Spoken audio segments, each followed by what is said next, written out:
Hello. मातृत्व की उपयुक्तता क्या है हमारे जीवन में, यह जानना बहुत ज़रूरी है।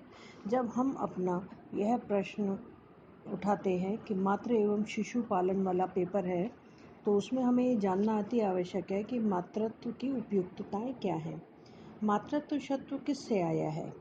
यानी माँ, अर्थात अच्छे संतान को जन्म देने वाली तथा समुचित ढंग से पालन पोषण करने वाली माता। वो कौन स्त्री है जो माँ बनना नहीं चाहेगी? मातृत्व नारी का सबसे खूबसूरत अनुभव होता है। जब हम किसी भी स्त्री के माँ बनने की बात करते हैं तो यह प्रकृति की अनमोल कृति है और मातृत्व सृष्टि का आधार है। इसी से हमारी प्रजाति की निरंतरता बनी रहती है। प्रत्येक जाति की विद्यमानता प्रजनन से ही संभव है। इसी से मानव समाज का अस्तित्व विद्यमान है। अतः संतान उत्पत्ति के लिए सबसे ज़्यादा महत्वपूर्ण है सही उम्र में लड़के व लड़की की शादी होना। और जो हमारे समाज में आमतौर पर प्रचलित है, हमारे शास्त्रों में कहा गया है कि विवाह का उद्देश्य ही सर्वप्रथम यही होता है। जब हम किसी लड़का या लड़की की विवाह की बात करते हैं तो सबसे पहले उसका उद्देश्य होता है अच्छे जीवन साथी को प्राप्त करना, उसके पश्चात अच्छे संतान की प्राप्ति करना। विवाह के पश्चात पुरुष व स्त्री जब आपसी जीवन संबंध बनाते हैं तो वह संतान उत्पत्ति के बाद शिशु का पालन पोषण, उसकी शिक्षा, संस्कार आदि सब अपने कर्तव्य और जिम्मेदारियों का वहन करते हैं।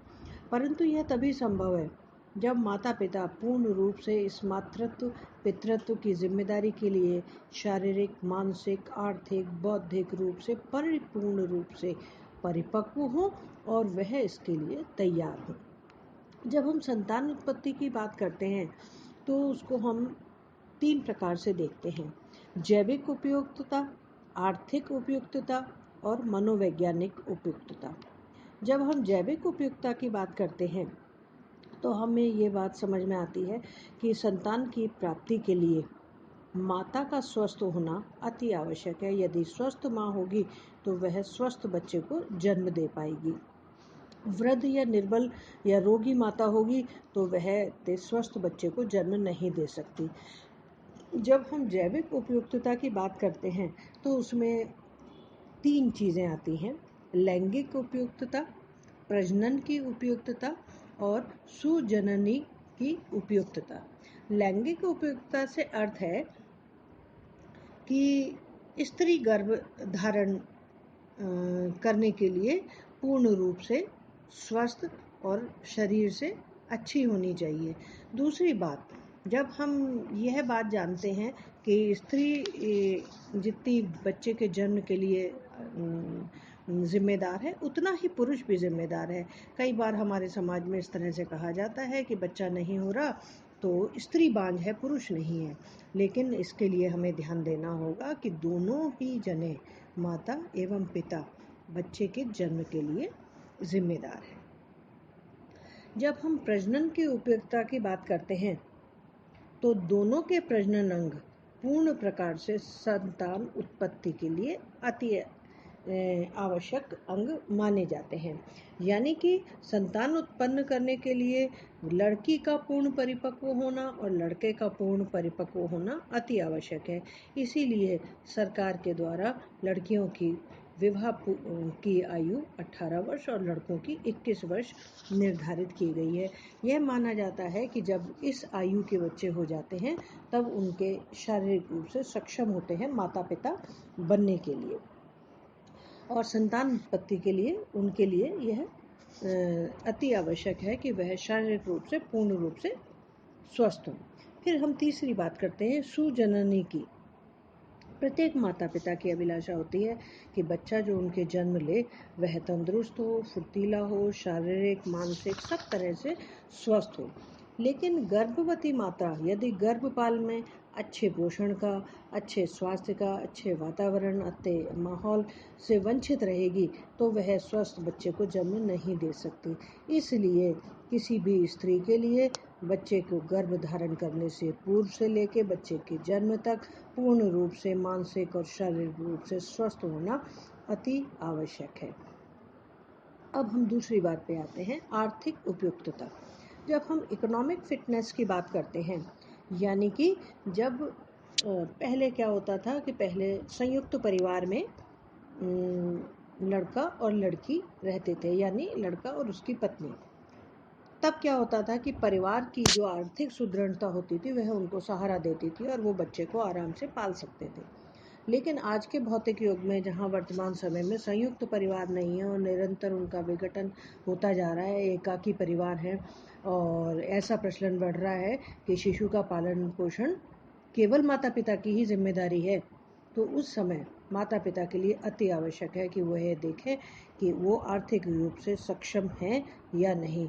बच्चे के लिए फिजिकल एनवायरनमेंट, भौतिक वातावरण उपलब्ध करा सकते हैं या नहीं, बच्चे के लिए अच्छा भोजन, बच्चे के लिए वस्त्र, आवास, घर की अनेक आवश्यकताएं, भौतिक सुख सुविधाएं, क्या वो उनको देने के लिए सक्षम है, बच्चे को अच्छी शिक्षा देने के लिए सक्षम है।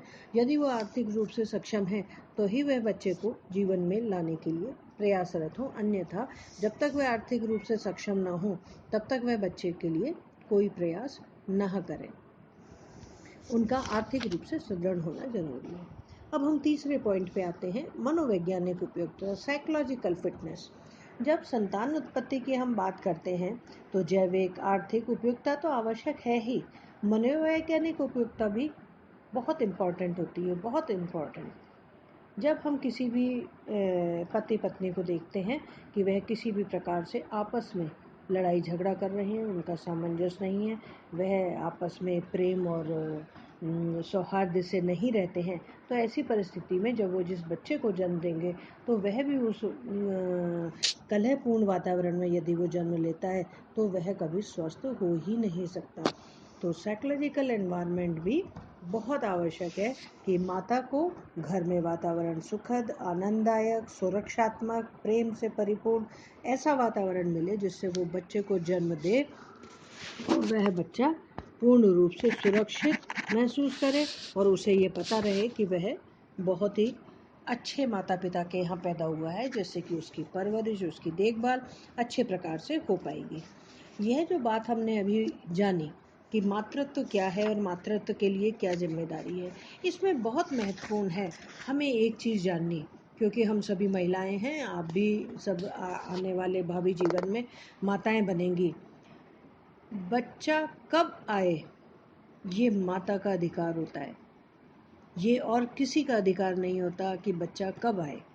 इसलिए मैं आप सभी से यह बात कहना चाहूँगी कि यह रिस्पॉन्सिबिलिटी महिला की है कि वो देखे कि उसके बच्चे को वो कब जन्म देना चाहती है, जब वह पूर्ण रूप से अपने को आर्थिक, शारीरिक, मानसिक सब प्रकार से सक्षम समझे कि अब मैं बच्चे को अपने जीवन में ला सकती हूँ, मेरा पति से अच्छा सामंजस्य है, परिवार में मेरा अच्छा एडजस्टमेंट है और आर्थिक रूप से मैं सुदृढ़ हूँ और मनोवैज्ञानिक रूप से मैं बहुत खुश हूँ अपने वैवाहिक जीवन से, तभी वह बच्चे को इस जीवन में लाए। तो ये चैप्टर आपको क्या बताता है कि मातृत्व बहुत महत्वपूर्ण है, लेकिन उसको ग्रहण करने के लिए हमें खुद को तैयार करना पड़ेगा। जब हम स्वयं तैयार हों तभी हम उसके लिए प्रयासरत हों, अन्यथा उससे पूर्व हम मातृत्व की ओर ना बढ़ें। Thank you.